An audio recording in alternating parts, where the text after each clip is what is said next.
amis téléspectateurs, amis du Congo, dans le cadre de notre émission Entretien, nous recevons aujourd'hui une grande artiste franco-congolaise. Elle s'appelle Odile Wanouké.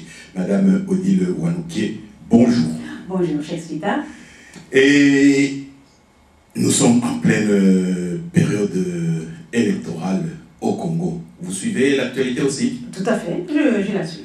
Et vous pensez que selon l'issue, ça pourrait avoir un effet sur votre travail d'artiste? Bien sûr, je suis artiste, mais je ne peux pas me passer de la politique, dans le sens que je ne peux pas ignorer la politique de mon pays. Bien. Madame Odile Wanouké, elle va se présenter elle-même en quelques mots, pour ceux qui ne la connaissent pas. Si vous devriez vous présenter en quelques mots, que diriez-vous de vous-même? Que je suis une maman, je suis une femme, je suis une artiste, et je suis congolaise et française.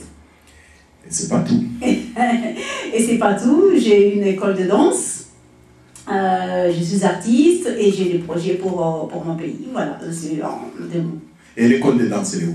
L'école de danse est à Paris. Elle s'appelle Danse du Monde. Et on a aussi, en plus de Danse du Monde, nous avons une association que nous avons créée, donc moi et mon mari, à l'époque en tout cas. Qui votre mari s'appelle comment? Mon mari s'appelle Olivier Cagler. Ok, on lui fait un coucou. Et donc, chers amis lecteurs, chers amis téléspectateurs, dans notre entretien aujourd'hui, nous allons jeter un regard sur le Congo, notre pays d'origine, un regard à travers une artiste. Vous savez, les artistes, ils voient souvent ce que tout le monde ne voit pas. Et le hasard fait que Madame Odile Wanouké a un projet en République démocratique du Congo. Est-ce que vous pouvez parler brièvement de ce projet? On va dire que c'est un retour au pays, parce que je pense qu'en tant que Congolaise d'origine, j'ai un devoir pour ces pays-là, en tant qu'originaire de là-bas. Et en tout cas, c'est un projet qui englobe plusieurs projets en son sein, qui s'occupe de l'environnement, de l'éducation, de la santé et de la culture. En fait, si je vais résumer ça. Et dans quel coin du pays? Au Katanga, parce que je viens du Katanga il y a à peu près 2 semaines. Ah, c'est intéressant. Est-ce que, à tout hasard, un petit souvenir de voyage? Quelque chose qui vous a frappé durant ce voyage-là? Beaucoup de choses m'ont frappé. C'était vraiment une grande aventure. Je ne suis pas partie seule, je suis partie avec mon conjoint et beaucoup de choses. Et quand on va au Congo, vraiment, on voit que tout est possible au Congo et il y a beaucoup de choses à faire au Congo en tant que ressortissant de ce pays-là. Et vous avez dit le Katanga c'est grand, hein, c'est le grand Katanga, c'est 3 provinces maintenant, mais dans quel bled où vous avez un projet avec Olivier? En tout cas, on a fait, moi je parle toujours du Katanga, c'est vrai que ça a été divisé, mais on est parti au Lualaba, et au Lualaba on est parti des Lubumbashi, on est passé par Kinsevere, on est parti à Kolwezi, on est descendu à Kassaji, on est parti même à Sandoa, un peu plus loin qu'Sandoa, chez le chef Mwachi, donc à une vingtaine de kilomètres de Sandoa. C'est pour vous dire vraiment qu'on a fait plus de 600 kilomètres. À pied, à vélo? On a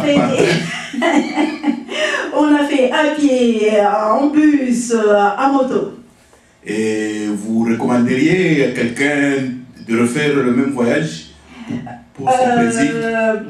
Je recommanderais aux gens de faire le voyage parce qu'il ne faut pas oublier le Congo, parce qu'on a tendance, quand on a pris notre petit déjeuner, on a mangé notre salade, qu'on croit que ça s'arrête là et qu'on oublie les autres.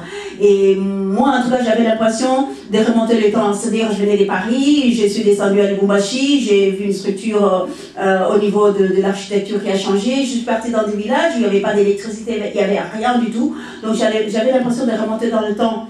Donc, et je pense que c'est un pays qu'il ne faut pas oublier. Et nous sommes ici dans la diaspora, nous avons une responsabilité de faire quelque chose pour ces pays, pas attendre que ces pays fassent quelque chose pour nous. Hier, vous avez fait une intervention dans un colloque des femmes, ce que les femmes peuvent faire pour le développement et dans le processus électoral.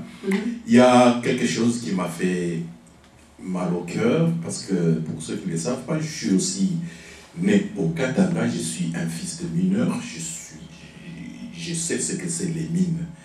Dites-moi un peu, qu'avez-vous vu par rapport aux mines aujourd'hui? Ben, en tout cas, moi, je ne veux pas rentrer dans la politique politicienne. Non, c'est pas la politique par rapport à la population. Mais quand même, je ne peux pas ignorer la politique de mon pays parce que la politique de mon pays s'occupe de moi et moi aussi, j'aide les politiciens à améliorer ces pays-là avec ma petite contribution en tant que fille de ces pays. Mais ce qui m'a touchée dans ces trucs-là, c'est qu'il y a beaucoup de villages au Katanga qui sont déplacés. Et ça fait mal au cœur. Et voir les sommes de rien du tout dérisoires qui sont données par ces organismes qui possèdent des mining, ça fait mal au cœur. Ça veut dire que c'est une population qui est laissée pour compte, il n'y a personne pour les défendre. Moi, j'ai la terre dans un village qui s'appelle Kilongo, qui est un village qui est amené à être déplacé. Et moi, je suis aussi obligée d'être déplacée parce que j'ai une petite parcelle là-bas et je suis obligée d'être déplacée. Et ça fait 4 fois depuis le début de l'année qu'on a fait les voyages. Mais quand on est arrivé la dernière fois, donc il y a quelques semaines, on n'a pas reconnu le village. Et c'est parmi les villages qui sont amenés à être déplacés. Encore le village de Kilongo essaie de résister, de se défendre, d'essayer de réclamer ses droits. Mais quand on voit les autres villages qui ont été déplacés, ça fait très, très, très mal au cœur. Vraiment très mal au cœur. Très mal au cœur. C'est parmi les choses qui m'ont touchée en tant qu'originaire de là-bas. Et aussi de voir que la population et des pauvres ne peut même pas se défendre. Et de voir, ce qui est grave, que l'enseignement, l'éducation est vraiment quasi inexistant. Et quand vous pensez que pour 2000 francs congolais, il y a des enfants qui ne vont pas à l'école parce que les parents n'arrivent pas à avoir cette somme-là pour envoyer leurs enfants à l'école, ça fait vraiment mal au cœur. Mal au cœur. Vous êtes femme de culture, rentrons un peu au village. Dans la tradition congolaise, qu'est-ce qu'un village?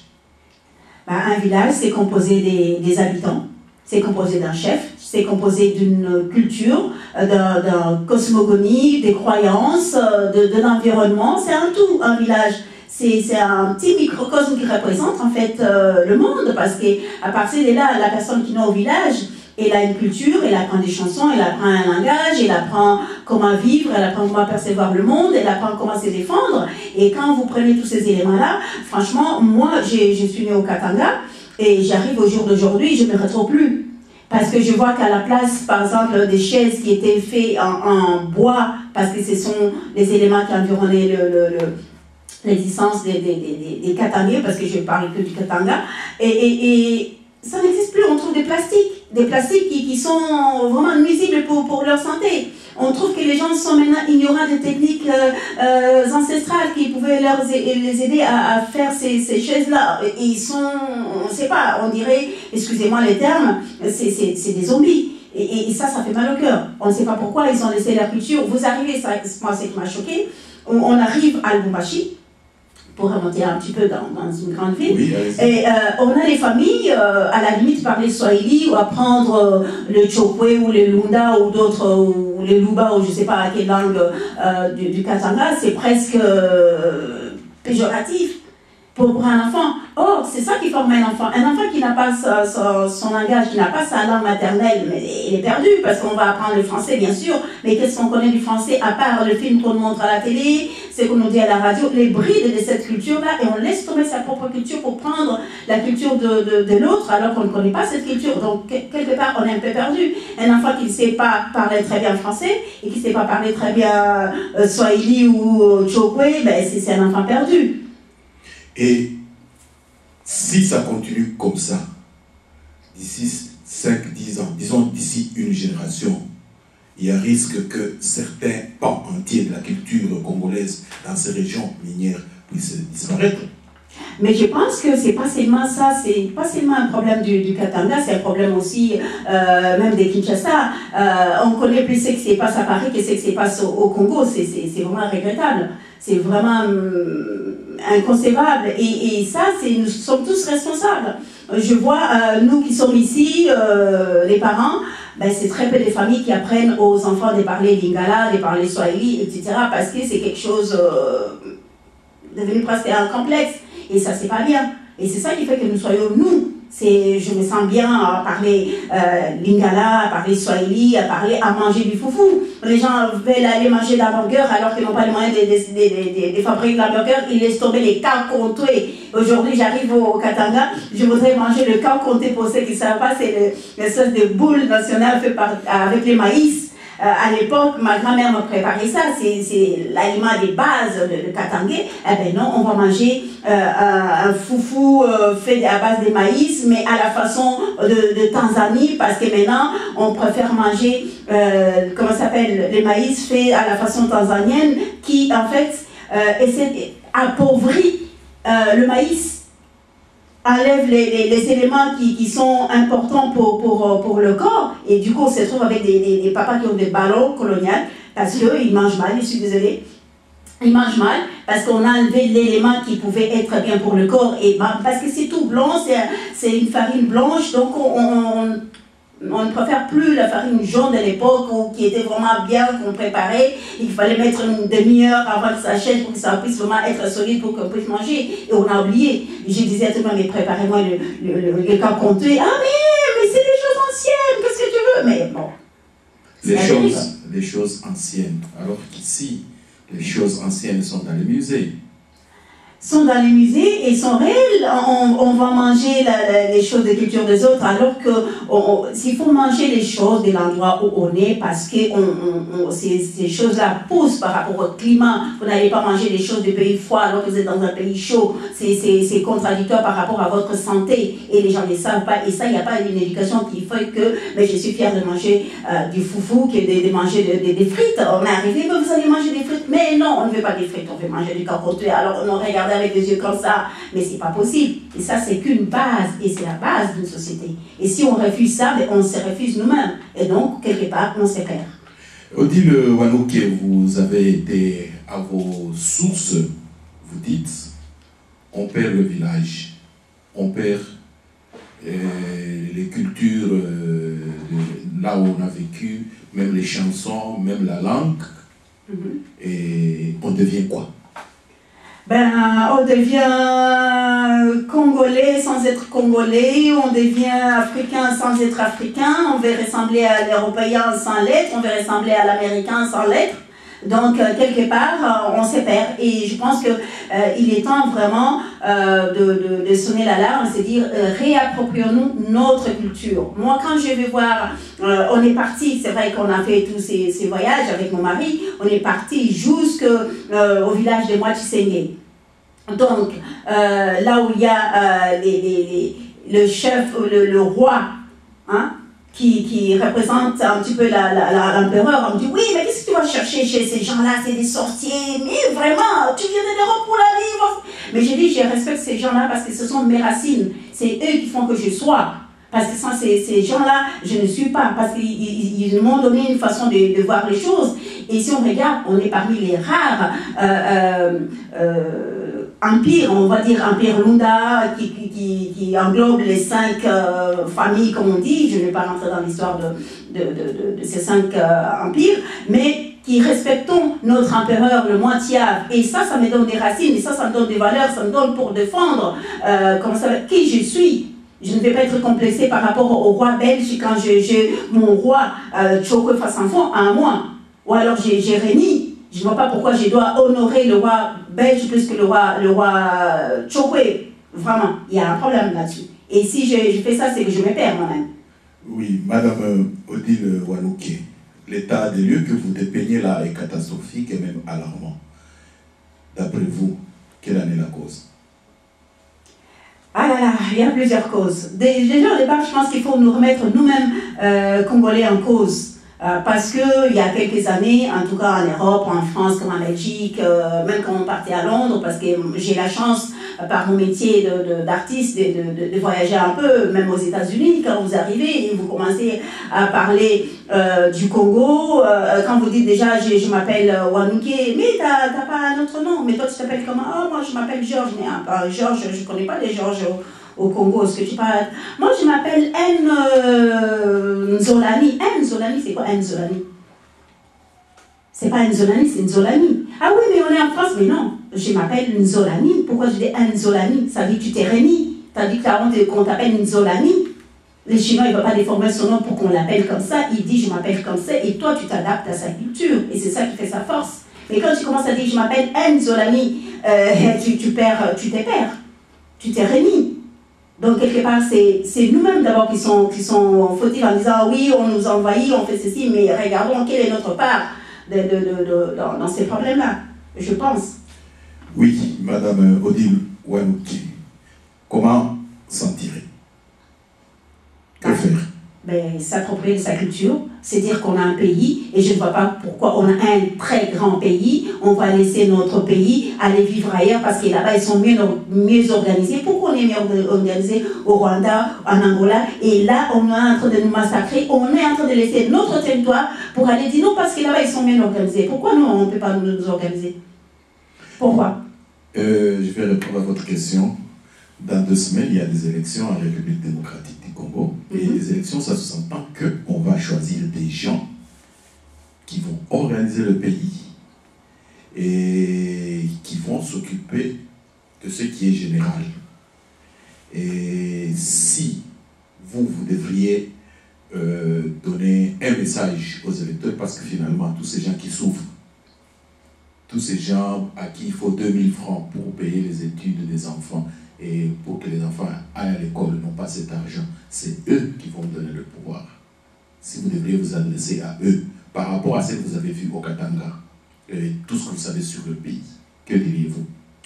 Moi, je dirais d'être responsable, d'aimer le pays, parce que si on n'aime pas son pays, on ne va pas faire quelque chose. Et c'est dire, je suis responsable, j'ai donné ma voix, donc je dois surveiller qu'est-ce qu'elle est devenue cette voie-là. Et pas attendre toujours qu'on fasse quelque chose pour nous. C'est nous qui devons faire quelque chose pour nous-mêmes. Comme on dit, yetu du yetu. Hein? By has for has. Par nous, pour nous. Parce qu'il n'y aura personne qui va venir faire quelque chose de mieux que pour nous-mêmes. On n'a jamais vu un voisin laisser ses enfants aller nourrir les enfants de la voisine mieux que ses enfants. Non. C'est d'abord son amour propre, c'est d'abord son pays. On ne va pas laisser son pays pour aller dans un autre pays parce que là-bas c'est mieux. Et qui va s'occuper de notre pays? Qui va s'occuper de ça? Donc c'est nous-mêmes, c'est d'abord nous aimer nous-mêmes, aimer notre pays et c'est dire nous avons un pays où il y a tout. Il y a tout, il y a tout. Pourquoi on doit laisser aux autres? Est-ce que vous êtes sûr que vous allez aujourd'hui en Chine et vous allez pouvoir exploiter la même manière que les Chinois viennent exploiter les minerais au Congo? Oui, dites un peu un petit détail là-dessus. Non, non. Qu'est-ce que vous avez pu voir dans l'exploitation des mines par les Chinois, parce qu'il faut les citer, qui ont pu rencontrer votre sentiment? Moi, ça me fait mal au cœur quand on me raconte que tel mining qui est placé en plein ville à Kolwezi, tout le monde le voit, c'est pas quelque chose que je raconte, vous arrivez, c'est à 100 mètres de la gare, il y a une mine au milieu de la ville. À Kolwezi, il y a une rue, une chaussée qui a été effondrée parce que les gens ont creusé, parce qu'il y avait dès lors qu'on cherchait, on a creusé, on a effondré la chaussée parce que les gens cherchent des minerais. Mais hormis ça, il y a des mining qui arrivent dans plein village et quand ils font des explosions, et ça c'est pas des choses qu'on m'a raconté, que j'ai vécu, que les gens qui sont autour de moi dans la famille élargie ont vécu, et quand ils font des explosions, ça va dans des écoles, ça tue les gens et personne ne vient défendre ces gens-là. Et vous trouvez ça normal?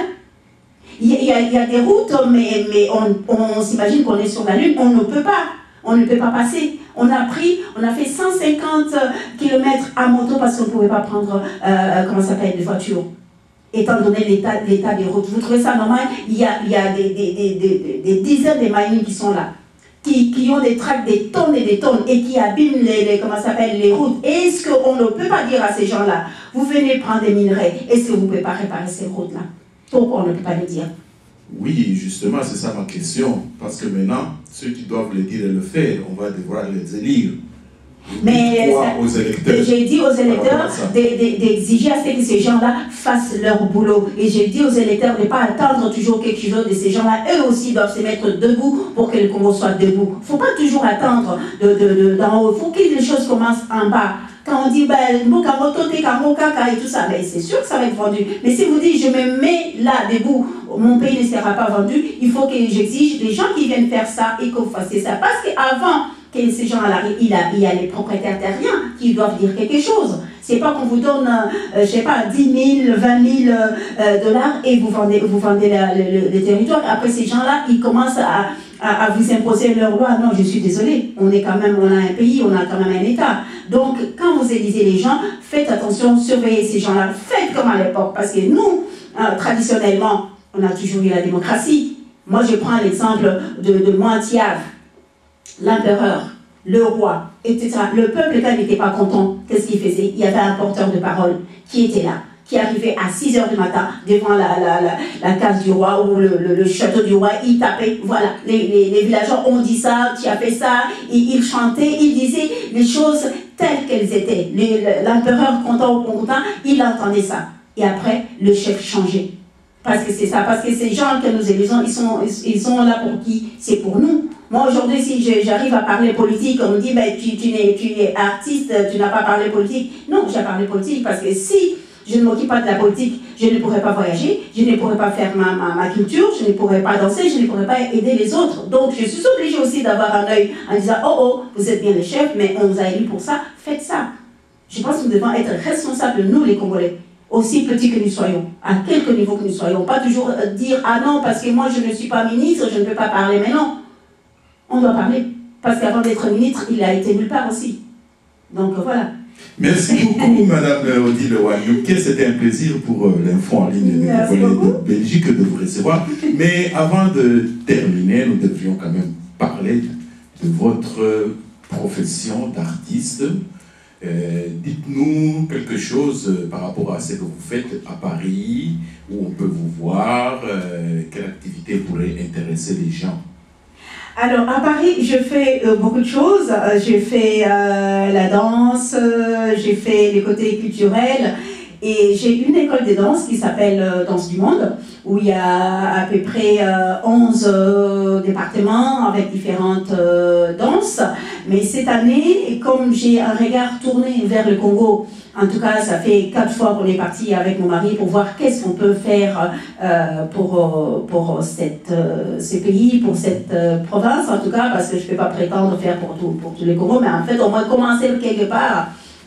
Donc, j'ai laissé un petit peu mes professeurs évoluer sans moi cette année, parce que, étant donné que je voyage tous les 2 mois pour aller au Congo pour faire le projet, mais n'empêche que dans ce monde, on peut trouver plusieurs activités, dont la capoeira, dont danse orientale, dont on trouve danse africaine, on trouve plusieurs danses. Et ça, c'est donc à Malakoff, hein, c'est une ville proche de Paris, et c'est une association qui continue toujours avec ces activités.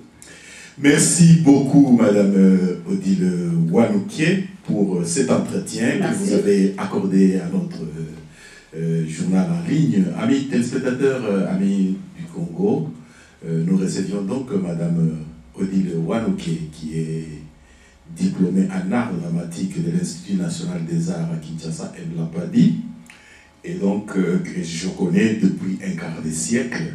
Donc, c'est pas par hasard qu'on se retrouve aujourd'hui ici pour cette émission. Auteur de Maman Nangai. Oui, vas-y. Ah oui, je dis auteur de Maman Nangai. Ah oui, ah oui. Il faut le rappeler, le titre du livre et l'année où c'est sorti et où on peut trouver le livre. On peut trouver les livres à Paris, à la FNAC. C'est un livre qui s'appelle Maman Nangai, en fait, qui parle de la situation de l'enfant et de la femme dans la diaspora en Europe. Merci bien. Merci. Odile Wanouké, encore une fois, c'était un plaisir pour l'info en ligne des Congolais de Belgique de vous accueillir dans cette émission Entretien. Chers amis lecteurs, chers amis téléspectateurs, à la prochaine.